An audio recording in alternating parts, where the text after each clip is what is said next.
you can switch to your CCD. It sounds nasty, but it's not.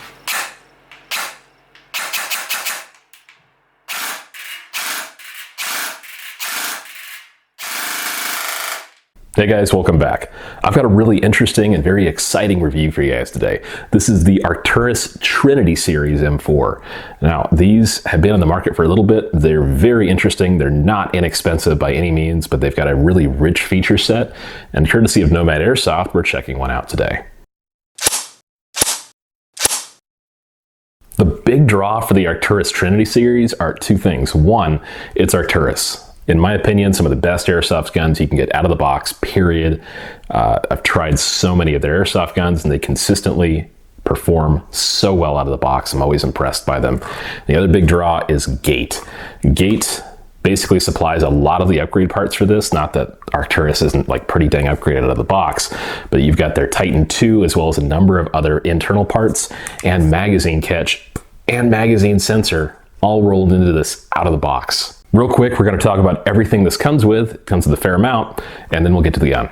First of all, the obligatory cleaning rod, an Arcturus Trinity patch, a test sheet from the factory showing it was chronoed and tested, as well as a Trinity instruction manual. These are always fun. This is the current offering catalog from Moss Manufacturing, so it's got a lot of interesting stuff in here. I love it when companies do this. It's like getting a Lego magazine when you're a kid, kind of the same feel. An end cap for the buffer tube in case you want to cap it off. A black metal flash hider. The one that comes on it is actually metal as well, but it is painted orange. And lastly, a variable capacity magazine. These can be either outfitted to run 130 rounds or 30 rounds, which is a realistic capacity, of course.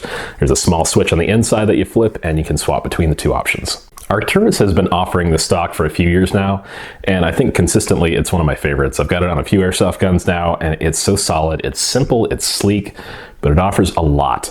You've got a quick detach sling point in there. There's a small dial on the back you can rotate. It's a little locking dial, and you can rotate the back hinge downward. Now this is captive. It's not going to fall apart like other options out in the field.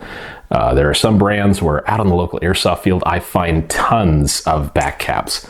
This is not the case because it is captured and pinned in place. Inside of the stock is the battery compartment. It's already wired to Dean's because of the Gate Titan II that's in there, which is great. It does have a couple of little stickers here which are a pain, but you need those. I'll explain later. It is a multi-position stock, so press the lever here and you can adjust it as you need.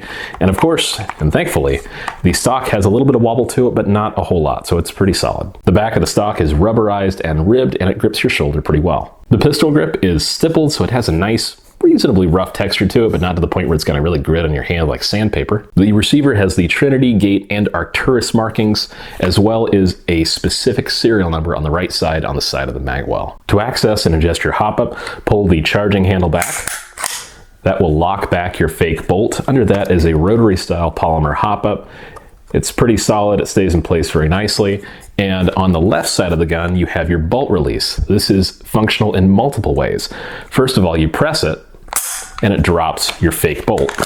One of the more interesting aspects about this particular gun are some of the components that Gate includes, namely the bolt catch and the magazine sensor. You can set this up to work just like a real firearm, where you actually have to take your magazine out, put a fresh one in, and press your bolt catch for it to continue firing. I have an 11.1 volt battery hooked up in the stock right now. I'm going to put it on semi, pull the trigger, and nothing happens. So I'm going to install the magazine, pull the trigger, and nothing happens. I still have to press the bolt catch. And you have to press it for a moment. It takes like a split second to read. Then I'll pull the trigger twice. I have a 2 BB limit set on this currently, just my specific settings. And my motor is going to buzz and tell me that, hey, I can't shoot anymore. No matter what, I have to take the magazine out, put it back in, and press the bolt catch for it to continue to function. All these features are super customizable, and you can turn them off if you want to and make this function just like a regular old AEG with the magazine out and so on. It's all in the GCS app. I'll walk you through that with all the really cool features it offers after all this. There's a flat top rail on top. It's not super long because the rail is pretty short, but you do get flip up polymer iron sights. These are really solid. They're manual, they're not spring loaded. The rear is adjustable for windage and elevation, and the front is adjustable for just elevation. The rail system is really nice, well machined, has indexing tabs so it actually can't rotate once it is installed. and it's totally aluminum, so it is really slick. It's got M-LOK compatibility on all sides except the top, of course, which has a rail on it. It has quick detach sling loops on the front and back and the bottom on the front. It's a very feature-rich rail, so it has quite a bit to it. Lastly, the flash hider or muzzle brake or whatever you want to call it. The orange one that's already installed is metal, thankfully. So if you want to leave it, you can. It's pretty solid, and it actually fits really well and is really well concealed by this rail too.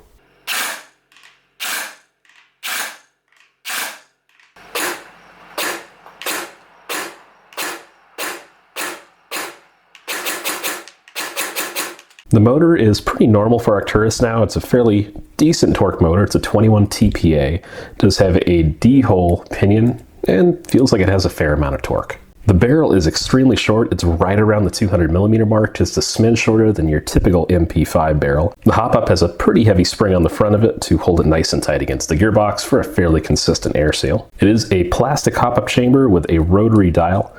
It has a little bit of a detent to it. We'll see if you can hear it here. It's really soft, and once you cycle through it, it doesn't really have a whole lot of detent. It kind of backs off to some degree. The drum is also numbered, so you can see where your hop it is at any given time. And the bucking is a two-fin design there. It's not just a single mound, but you can see two little H-like fins that stick down and interact with the BB. The gearbox is probably what you guys want to see the most. Some little details, metal selector plate, small window to release your anti-reversal latch, which I've already done. It does come with a magazine detector here from Gate. This little guy, be aware that it is a really small little plastic rod that sticks down, so be very careful with that, and it is screwed into the gearbox there. The gearbox shell itself is the Arcturus version 2 hybrid, so it does have the reinforcement on the front and the back of the cylinder window, as well as some decent radiusing. It does use a combination of bushings and bearings, so you've got a sector gear bushing set and a bevel and spur gear bearing set, and they're all 8 millimeter. It does use a quick change spring, semi-quick because it still takes a little bit of force to get it out of there, and wiggle free of the whole gearbox. It's probably like a Field-ish M110, give or take springs, a little bit of red paint on the bottom. Seen those Arcturus springs before. That's pretty indicative of a Field spring. It does use a steel spring guide with bearings on it, which is really nice. On the end of the wiring run, there are a couple of labels here. You want to make sure these remain intact, or at least the one that has the password code on it to get into your Gate MOSFET. This does use a Gate Titan 2, which has Bluetooth built in, so you don't need the Blue Link anymore. You can just Bluetooth directly to your phone. It does have the password already installed on it, so if you want to change your password, use that password that's already there and then change it once you're already signed into it. Make sure we retain our shimming here. I don't want to lose any shims because Arcturus guns tend to be really well shimmed out of the box, and I hate to mess it up. The top of the board is where your magazine and bolt catch sensors interface, so I can go ahead and take this off and I'll set it aside. Air compression system is excellent. The nozzle is a nice air seal nozzle. Tappet plate is nice and flexible, uses the Gate piston head, which has bearings behind it as well, and uses Arcturus's steel tooth piston with the second to last tooth removed and some speed cuts on the sides. Uses what I'm pretty sure is a sorbopad damper on there. Helps to correct the angle of engagement too, and it's, oh my gosh, it fits on the cylinder really tight, which is great because you basically can't lose air. The gears are 13:1 high-speed gears. They're Arcturus branded. They also have a little sector chip there, which is excellent. The anti-reversal latch design on the new Arcturus guns is really solid. The pin sits really nicely into the gearbox, so it doesn't come out. Your anti-reversal latch itself and spring and a small plastic washer sit on that, and it makes it really simple to put everything back in the gearbox without it all popping out. So it's definitely an improvement over the original Marui style design. The Gate Nova trigger is included and does have some adjustability with a grub screw on the front there. I will note the lubrication on the gears is actually a little bit better than I tend to see on most Arcturus guns. They lubricate them pretty well, but these have another layer on there, it looks like, so it's a little bit better than I tend to see. The bevel doesn't seem to have any play to it, which is fine. The spur has the slightest bit of play, which is what I like to see, and same with the sector gear. So I know these are lubricated and not going to spin as well as they should if they're dry. The space between the sector and the spur looks really good. It's spot on. And same with the spacing between the spur and the bevel gear. So out of a high-end gun like this, you do get a really good shim job. There's really nothing to adjust about it because it's done perfectly out of the box.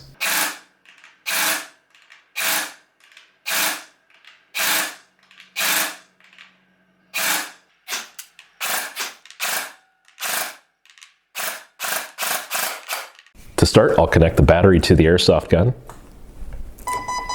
and the motor will give me 3 beeps. I'm doing this demo on a Samsung S22. It's a few years old now, but it still works really well, and the app functions very, very nicely on it. You can download the GCS app from the Google Play Store on Android phones here. And you can also do this on your Apple phone as well. You want to make sure your location and your Bluetooth are enabled. Hit the plus button here. I've already got the password set up on this particular device. Your airsoft gun will have a password on a small sticker on the wiring, so you want to input that. I'm just going to go ahead and connect, and believe it or not, there's an update. And I've got ahead and updated, so I'm connecting now. It says there's an update. It looks like I'm on the 0.1 version. There's a 0.2 beta 01 version. I'm going to hold off on that because it's a beta. I'm going to click the little Trinity option here and go to general, and we can explore some of the options here. There's G5 Smart brushless motor option. This uses a brush motor, so I'm not going to use that at all. This first one is the bolt catch. You can turn that on. I had it off for testing. And then the magazine, so that way this will only fire when there's a magazine in and you pressed the bolt release after inserting the magazine. This last option is a power supply line. It's not applicable to the current setup, but can be used for other options. You do have an option for the battery warning, and you can set up all your options there. Series limit's currently set to 30. Cycle detection is on by default, which is great. Active braking is as well. It's set to 100%. Out of the box. Dual sector is turned off because we don't have a dual sector in there. Vibration warning info and brushless motor is on auto. The trigger I did have to calibrate after taking this out of the box the first time. We do have a ton of trigger sensitivity options because this is the Gate Titan 2 with the expert programming already installed. You can do just about anything you want to the limits of this device. And I can actually manually move these little pins too. We have a 2-stage trigger option.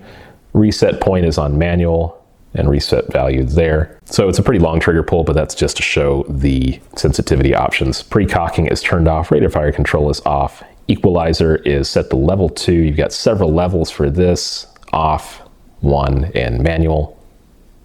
And sniper delay I have turned off. The selector is of course filled with tons of options. It comes stock at safe, semi, on auto, but you can manipulate all 3 different settings, your safe, semi, and your auto settings. Safe, you've got semi, safe, auto, burst, binary, semi-ramping, burst ramping, and burst auto.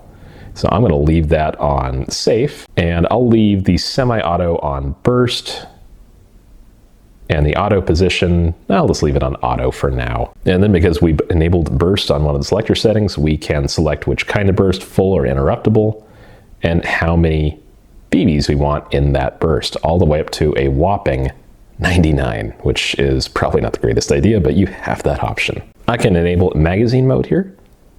So it's currently simulated. For testing earlier, I had it on 2 BBs, but we can have it quite a bit higher, up to a whopping 250 BBs it looks like, but just for realistic sake, I'm going to leave it on 30. I'm not going to go into heavy detail on the rest of this. Telemetry is pretty interesting. You've got a ton of readout information here, pretty much anything you want to know about your airsoft gun. Diagnostics, I don't have any issues here. I cleared that a little bit ago, and a few other options here you can look through at your leisure. The Arcturus Trinity, is it worth it? It's not an inexpensive gun. These run in the mid $500 range, making them some of the more expensive AEGs on the market out of the box. Is that a bad thing? No, not at all, because this thing is so loaded with features, performance, and quality. Honestly, I think you're getting your money's worth and then some. The functionality, the feature set, the range, the accuracy, the rate of fire, they're all fantastic. And you've got so many features with the Gate Titan 2 already installed, as well as all the upgrade parts, the bolt catch, and the magazine sensor. I'm not sure there's a downside to this gun. It is probably one of the best airsoft guns I've ever used out of the box with how much you can do to it. It's not just a simple plug a battery in and go gun. You can do that if you want to, you have that option, but it's so much more than that. You can make it about as realistic as possible. You can set it for 30 BBs and then you have to pop the magazine out, put it back in and hit the bolt catch just like a real firearm. There's so much functionality out of the box. You don't have to finagle with it, open it, and do all kinds of custom stuff to it. It's all set up, ready to go when you get it. It's meant to run 11.1 volt batteries, it's tuned extremely well, and it has all the upgrade parts you really will probably ever need. I do have to give this a grade, finally, and there aren't a lot of guns I give this grade to. I'm gonna give it a 10 out of 10. It's perfect the way it is out of the box. There's nothing I'd change myself. I'd run this thing stock for a long, long time, and I think I'd be very happy with how it performs. Thanks for watching, guys, and big thank you to Nomad Airsoft for lending me this gun for a little while to check out. Really appreciate you guys. Thank you. I'll see you guys in the next review.